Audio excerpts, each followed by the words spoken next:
인간관계 가운데 가장 기본이요, 가장 중요한 것은 바로 부부 관계입니다. 부모를 떠나서 남자와 여자가 결혼을 하면서 자녀가 또 생기게 됩니다. 그래서 이 부부 간의 관계와 부모와 자식 간의 관계, 그리고 형제들 간의 이 관계, 이것이 인간관계의 가장 기본 틀인 것입니다.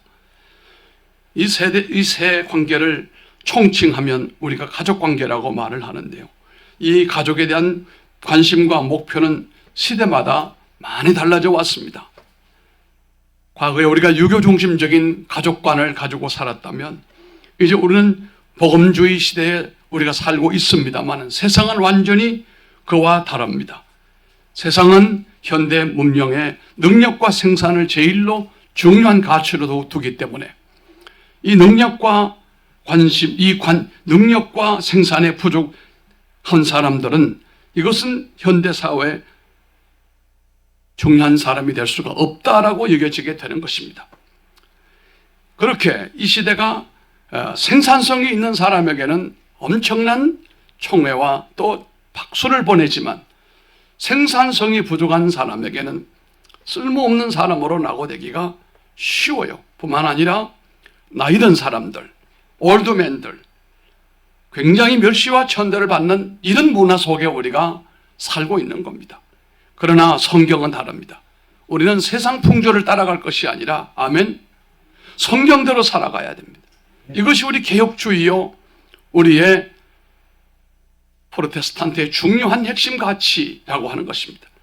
전례라든지 풍속을 따르는 것이 아니라 변치 않은 하나님의 로고스, 이 하나님의 말씀, 이것만이 우리들에게 변치 않는 진리이기 때문에 성경의 가치대로 우리는 살아가야 된다는 겁니다.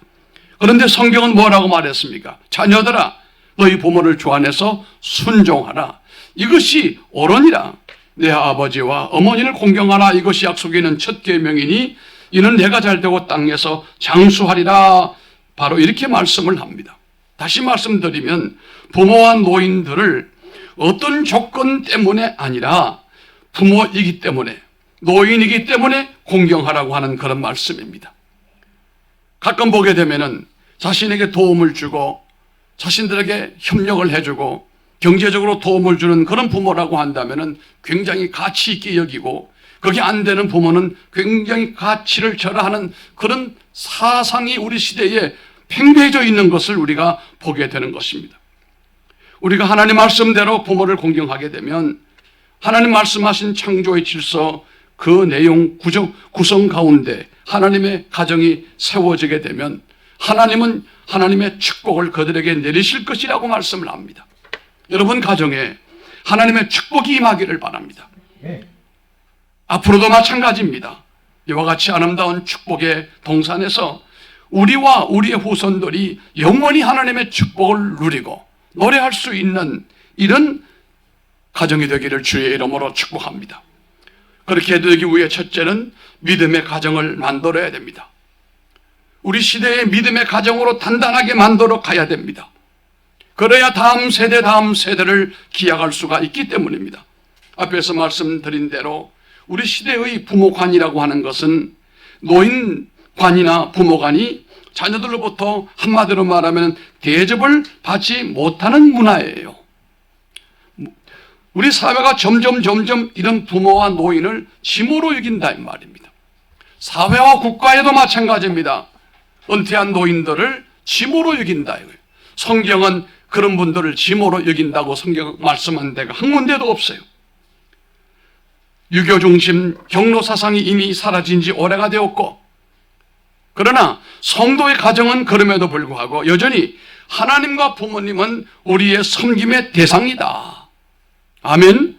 하나님을 섬기는 사람은 부모님 공경하는 것은 마땅하다. 출애굽기 10장 12절에 말씀하기를 내 부모를 공경하라. 그리하면 너희 하나님 나 여호와가 내게 준 땅에서 내 생명이 길리라 라고 말씀을 합니다. 오늘 이 2절 말씀에도 보면은 내 아버지와 어머니를 공경하라. 이것이 약속이 있는 첫 계명이라 그렇게 말합니다. 첫 계명이라는 말이 뭡니까? 십계명 중에서 하나님께 대한 천륜에 대한 계명이 있고 인간에 대한 일륜의 계명이 있는데, 인간에 대한 일륜의 계명 가운데 첫 번째가 바로 부모 공경이에요. 이것이 안 되고 다른 것을 아무리 많이 해도 그건 허당이라는 겁니다.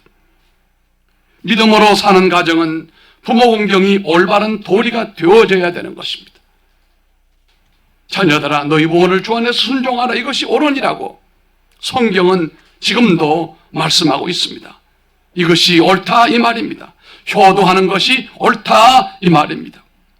믿음의 가정은 부모님이 세상을 떠나실 때까지 자녀들을 끝까지 사랑하시는 그런 관계가 돼야 되고, 자녀들은 부모로부터 가히 없는 사랑으로 양육을 받으며 부모님의 노후를 복되게 해드리기 위하여 애쓰다가 어느덧 자신이 나이가 들면 또다시 자녀로부터 공경을 받아가는 이 아름다운 법칙이 계승되기를 주의 이름으로 축복하는 것입니다.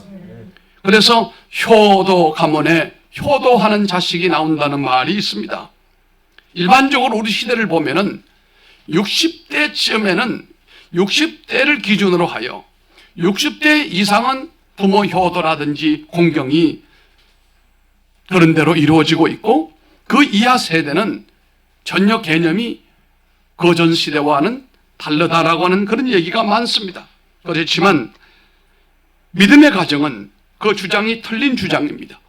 50대든 20대든 10대든 간에 주님이 오실 때까지 부모를 공경해야 됩니다.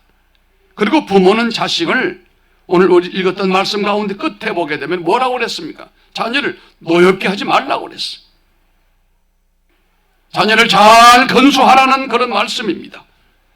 이 말씀을 정리해 보게 되면 부모는 자식을 사랑해야 되고 자식은 부모를 공경해야 되고, 이것이 아우러지게 될 때에 따라합시다. 가족의 복음화.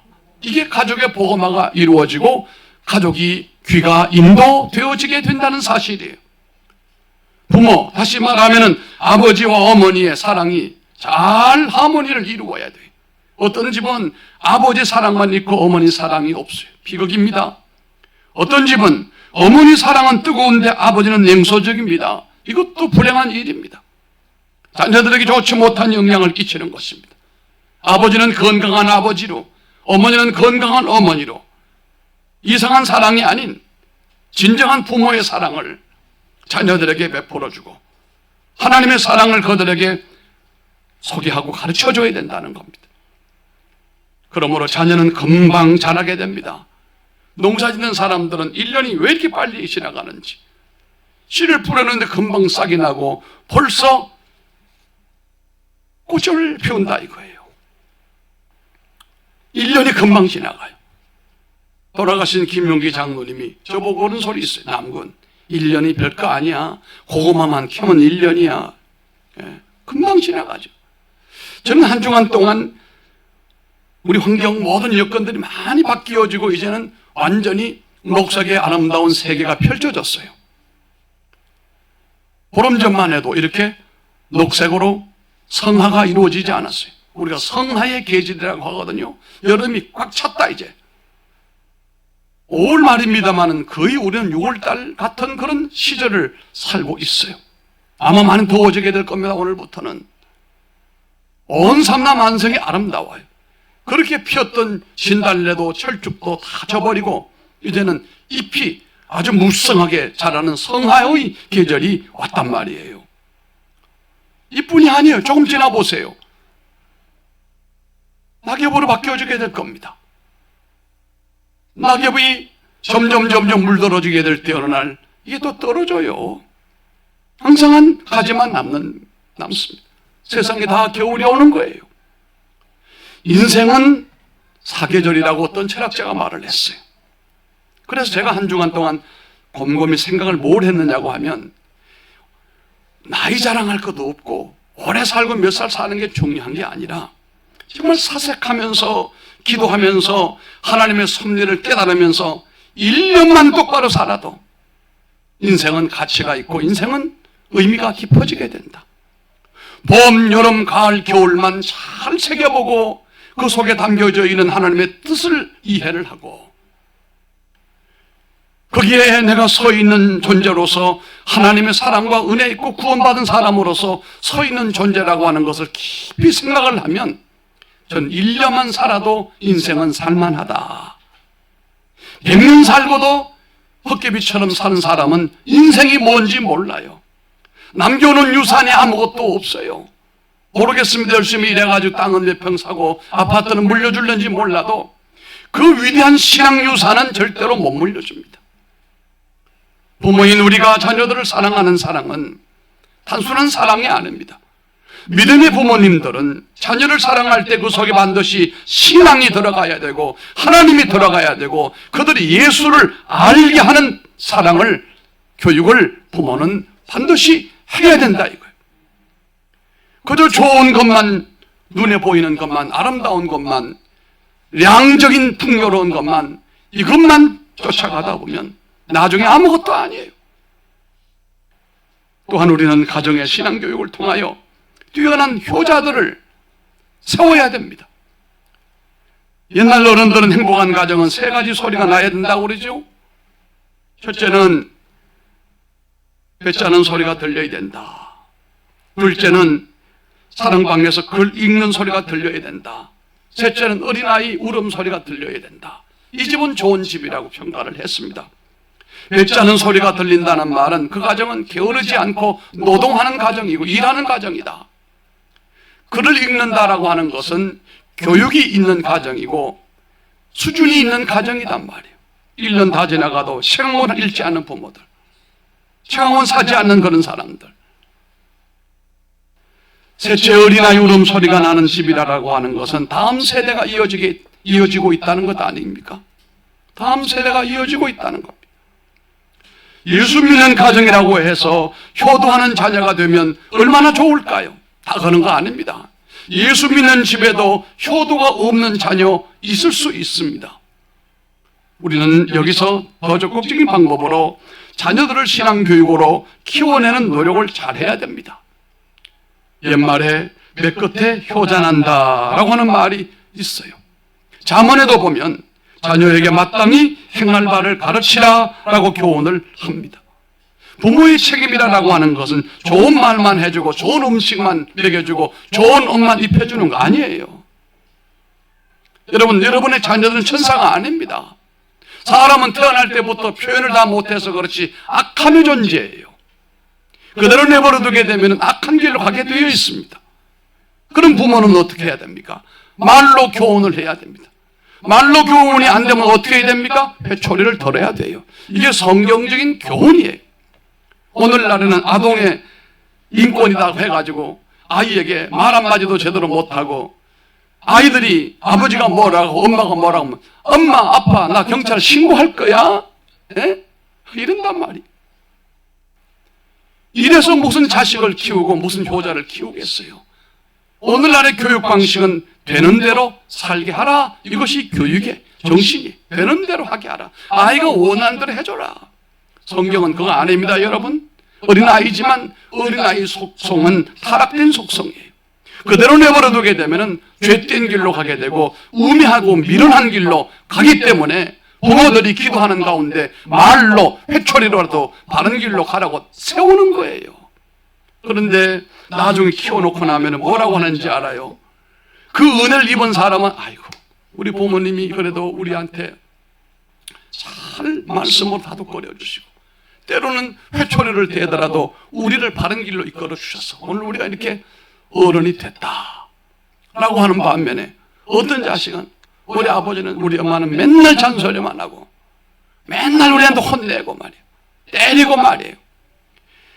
받아들이는 사람이 어떻게 받아들이는가라고 하는 건 참 중요한 일이겠습니다만 이 세상 풍조에 보면 그게 맞지만 성경적인 가르침의 내용을 보게 되면 그거 틀린 거예요. 여러분 자녀를 내버려 두지 마세요. 그런데 언제까지인가? 사춘기 이전에는 여러분 철저히 아이들을 교육을 해야 돼요. 사춘기 이후에는 그런 방식으로 통하지 않아요. 벌써 자신들 나름대로 아이덴티티가 형성이 되어져 있기 때문에 다 귀찮은 말로 여기는 거예요. 그 이전에 어릴 때부터 젖먹일 때부터 밥을 먹일 때부터 이 아이들에게 바른 길을 가르쳐주고 진리의 길을 가르쳐주고 구원의 길을 가르치고 하나님을 잘 섬기는 교육을 그때 가르쳐줘야 되는 겁니다. 그런 경우에는 사춘기를 지나고 방황하다가 세상을 향하여 가는 탕자도 없지 않아 있습니다. 성경에도 나오잖아요. 탕자가 그렇게 됐다고. 처음부터 그 둘째 아들이 탕자가 아니에요. 그럴 수 있습니다.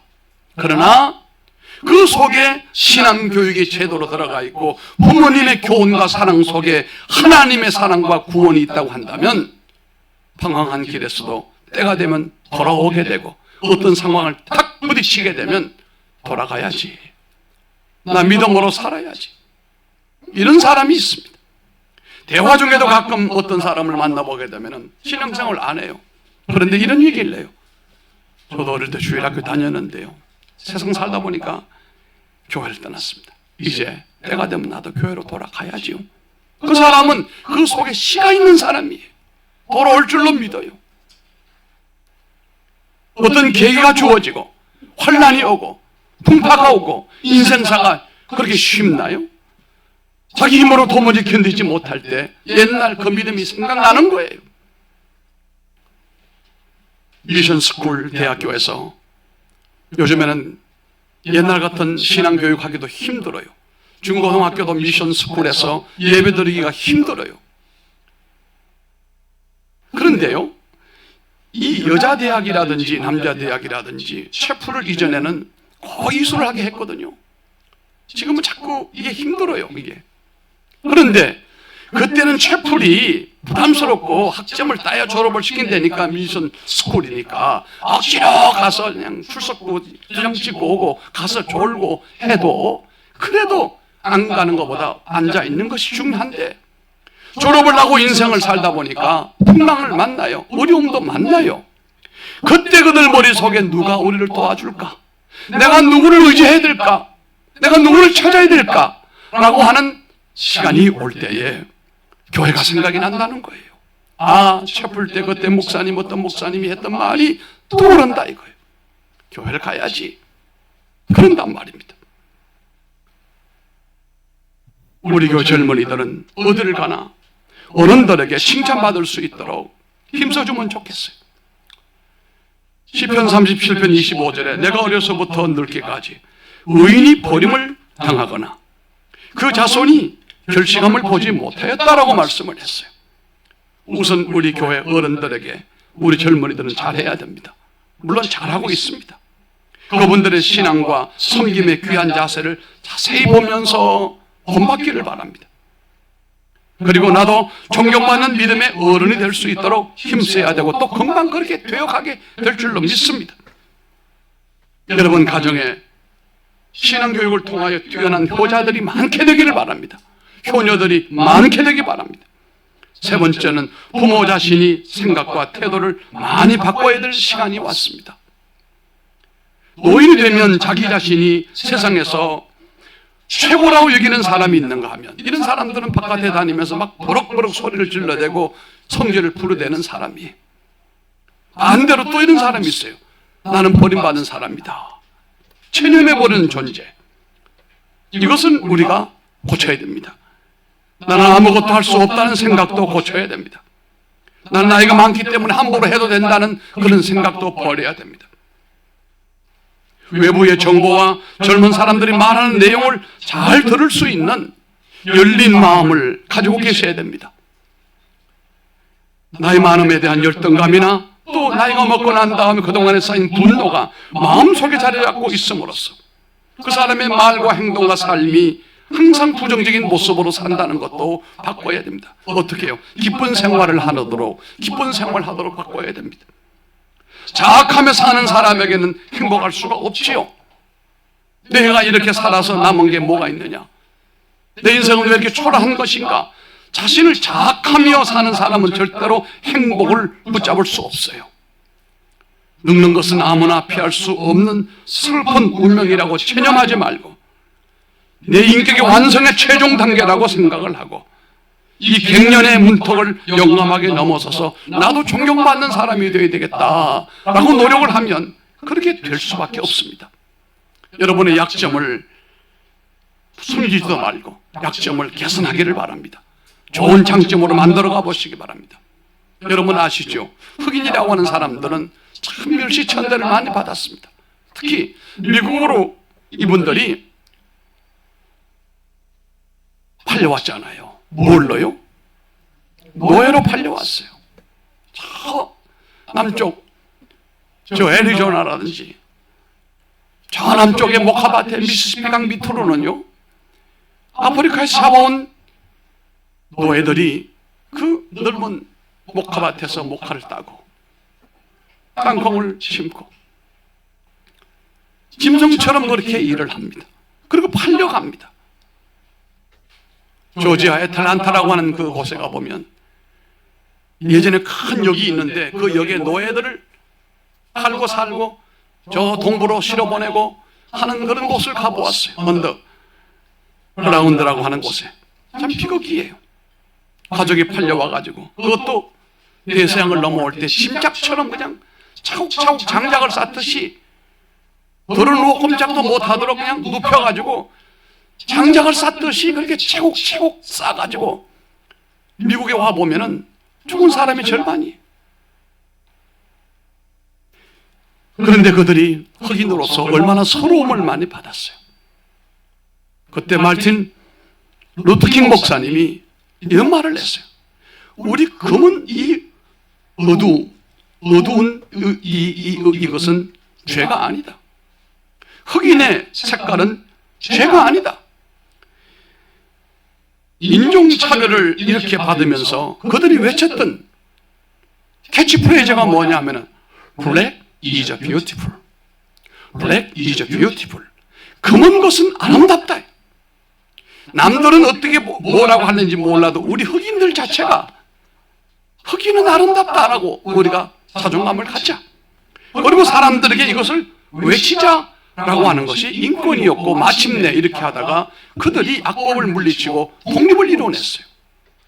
그 지금도 가만히 보면 전 모르겠어요. 아주 새까만 사람은 아직은 전 이해가 조금 덜 갑니다만 적당하게 새까만 사람은 또 괜찮아요.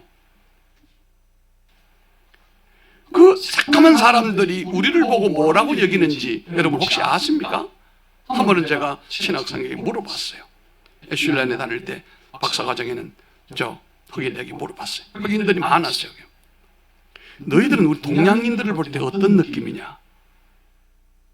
근데 그 친구가 뭐죠? 그럼 먼저 답을 하라는 거예요. 동양인이 흑인을 볼 때 어떤 느낌이냐? 그걸 나는 그랬어요. 어떤 느낌보다는 하나님이 지으신 대로 괜찮다. 그랬더니 그 친구가 하는 말이 이런 소리를 해요. 우리는 동양인을 볼 때 우리는 동양인보다 낫다 이런 생각을 한다는 거예요. 아, 그렇구나. 우리는 우리가 제일인 줄 알았지. 우리 어릴 때부터 어떤 교육을 받았냐면 하나님이 우리를 만드실 때, 구워 만드실 때에 흑인은 너무 오래 둬가지고 새까맣게 타가지고 흑인이고 백인은 너무 일르게 끄집어내가지고 백설기처럼 허옇게 됐고 우리는 적당하게 구워가지고 노릿노릿한 게 우리가 표준인 줄 알았던 거예요. 나는 그게 아니에요. 이 흑인들이 이렇게 차별을 받으면서 살아가는 가운데 그들 스스로가 뷰티풀이다. 우리가 블랙 이즈 뷰티풀이다. 이것이 마침내 그들에게 자유를 얻게 되었고 흑인 대통령이 되는 일이 일어났단 말이에요. 그럼 노인들은 어떤 것인가? 노인들도 마찬가지예요. 노인은 추하다. 노인은 별품이 없다. 그거를 보거나 뭘 보거나 노인은 예전에 비하면 아무것도 아니다. 추하다. 이런 생각을 버려야 돼요. 따라합시다. 노인은 아름답다. Old is beautiful이라고 그래야 돼요. 스스로 그렇게 해야 돼요. 잘 익어가고 있잖아요. 김 권사님 어때요? 잘 익어가잖아요. 네? 됐잖아요. 하나님 앞에서 우리가 이렇게 위대한 노년을 기름지게 살아가야 할 의무가 있어요. 연로하신 분들은 마치 언덕 위에 균형 잡힌 소나무처럼 젊은 사람들에게 피난처가 되어지게 되고 자식들이 힘들고 어려울 때 엄마 아빠 어떻게 하면 좋으냐라고 할 때 도움보다 귀한 코치를 해줄 수 있고 필요하면 도움을 줄 수도 있고 먼 태양을 비추는 등대와 같은 생의 방향을 잃은 사람들에게 인생의 길을 찾아갈 수 있도록 자신의 경륜과 지혜를 활용하시기를 바라는 것입니다. 젊은 사람들 도무지 그런 지혜와 경륜을 찾을 수가 없어요. 그들은 기술이 있고 그들은 지식이 있을지 몰라도 지식은 나이든 노인만큼 절대로 없다 이 말입니다. 사도 바울이 위대한 노인이 될 수 있었던 것은 이 세상에서 성실하게 사셨을 뿐만 아니라 저 세상에 가서서 상 받으실 것이라는 믿음과 희망을 가슴에 품고 기쁨으로 살았기 때문이었습니다. 내가 늙어 가까이 있는 사람마저 나를 멀리해도 우리 주님은 점점 다가와 팔 벌리고 계심을 확인하면서 누가 뭐라고 해도 멋진 노년을 보내는 부모님들이 되기를 바라는 것입니다. 이제 자녀에게도 부모님을 공경하는 성경적 자세가 잘 소개가 되어 있기 때문에 몇 가지 말씀을 하고 마무리하겠습니다. 첫째는 부모님에게 대하여 중심에서 존경하는 존경심이 늘 있기를 바랍니다. 그게 없으면 자식은 효자가 아닙니다. 부모님을 존경하기를 바랍니다. 아멘 하세요. 중심에서 존경하는 마음 없이 형식적으로 부모를 공경하는 것은 외식이요 위선입니다.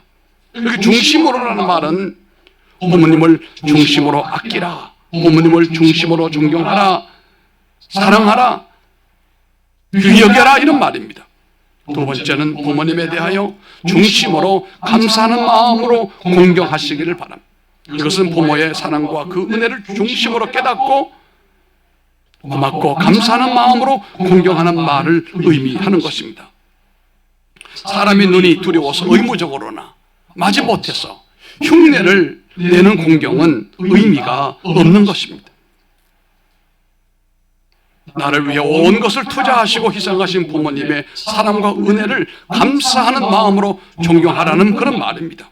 세 번째는 부모님에 대하여 먼 훗날에 후회하는 마음이 없도록 공경해야 됩니다. 부모님이 세상 떠난 후에 후회의 눈물을 아무리 흘려봐야 소용이 없습니다. 생전에 정성을 다하여 공경하되 부모님께 근심거리가 되지 말고 소망이 되게 하시길 바랍니다. 그래서 부모는 자식만 바라보면 좋아요. 왜? 소망이니까. 부모의 기대는 자식이 이러쿵저러쿵 해도 남들은 뭐라고 해도 부모는 나보다 내 자식이 조금만 더 나아도 부모는 그게 희망이에요. 자식들은 명심해야 됩니다. 내 부모보다 내가 조금 더 나아져야 되겠다. 더 노력해야 되겠다. 그 부모님에게 모든 헌신과 모든 배려와 교육에 대한 보답이 부모님의 기대에 조금 부응하는 것이 아니겠는가. 부모님을 희생시키지 말고 노년에는 평안하고 행복하게 해드려야 됩니다. 가장 마지막 결론은 노인들이 겁내는 것은 죽음이에요. 사실은 죽음은 어떡하나. 하기야 죽음이라고 하는 것은 노년에게만 있는 게 아닙니다. 젊은 사람에게도 와요. 지난 한 주간 동안 제 주변에 아주 젊은 분 두 분이, 한 분은 목사님이고 한 분은 사모님이 세상을 떴어요. 그 사모님은 정말 참 덕이 있고 아름답고 존경받는 사모님이에요. 아신대학의 제 제자가 되는 분이기도 합니다만 나이는 제 아내와 1살 차이예요. 참 둘이 친했어요. 공감이 되어지는 임파시가 되는 그런 관계였어요. 말하는 것이나 한 달에 한 번 우리가 선교회로 모일 때마다 참 유감이 되는 분이에요. 그런데 이분이 기관지 확장증이 있었어요. 평소에. 그래서 늘 거렁거렁하고 기침을 하고 이러는 가운데 힘들어지면 또 병원에 입원을 하고 있다가 또 나오시고 이러는 가운데 아들을 하나 낳았는데 아들이 낳자마자 죽었어요. 또 이게 가슴에 한이 맺힌 거예요. 그리고 딸 둘을 낳았어요. 강화도에서 목회를 하는데 이제 2년이 남았어요. 지난번 우리 부산 목사장로 기도회 때 그 남편 목사님은 거기 참석을 하시고 이 사모님은 안 좋으니까 또 병원에 입원을 했다가 퇴원을 했는데 그만 토요일에 코로나가 온 거예요. 여러분, 코로나가 지금 우리가 모르지만 많습니다. 그리고 코로나는 지병이 있거나 약한 사람들은 주의해야 됩니다. 마스크하고 해야 됩니다. 그 기관지 확장증이라고 하는 것에다가 코로나가 오니까 코로나는 이 기관지나 폐에 엄청난 데미지를 주거든요. 이러면서 기침이 막 나오는 거예요. 11시쯤에 도저히 안 되겠다 싶어서 이물전시로 119 차를 불러가지고 가는데 얼마나 기침을 했는지 그냥 이 경동맥이 터져버린 거예요. 이게 터지니까 뇌로 올라가는 혈관이 막혀버리고 심장으로 가는 혈관이 막혀버리고 그냥 거기 돌아가신 거예요. 인천 화정장에서 내가 하간 예배를 인도하면서 참 안타까운 설교를 전했습니다만 또 한 분은 목사님이신데 나이도 젊은데 실족을 해서 세상을 떠나게 됐어요. 이걸 보면은 꼭 죽음이라고 하는 것은 나이가 많아 죽는 것도 아니다. 언제든지 우리 죽음이라고 하는 것은 알 수 없는 일이다. 이렇게 생각하는 것이 바른 생각일 것입니다. 그러나 대부분은 나이가 많아지고 연세가 높아지게 되면 돌아가시게 되는데 이 나이가 많은 분들이 죽음을 두려워하면서 죽음 이후에 이루어질 세계에 대하여 불안해하고 있기 때문에 이 문제를 해결하기 위해서 사후의 효도라고 하는 것이 그분이 천국 가게 해드리는 거예요. 성도의 가정은 부모와 자녀 그 어느 누구도 불편해서는 안 됩니다.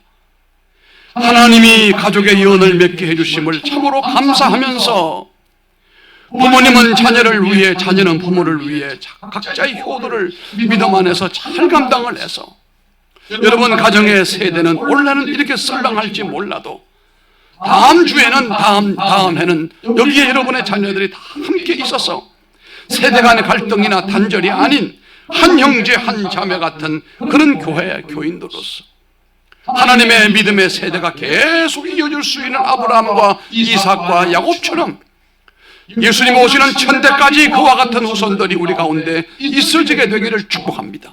부모님들은 기도하십시오.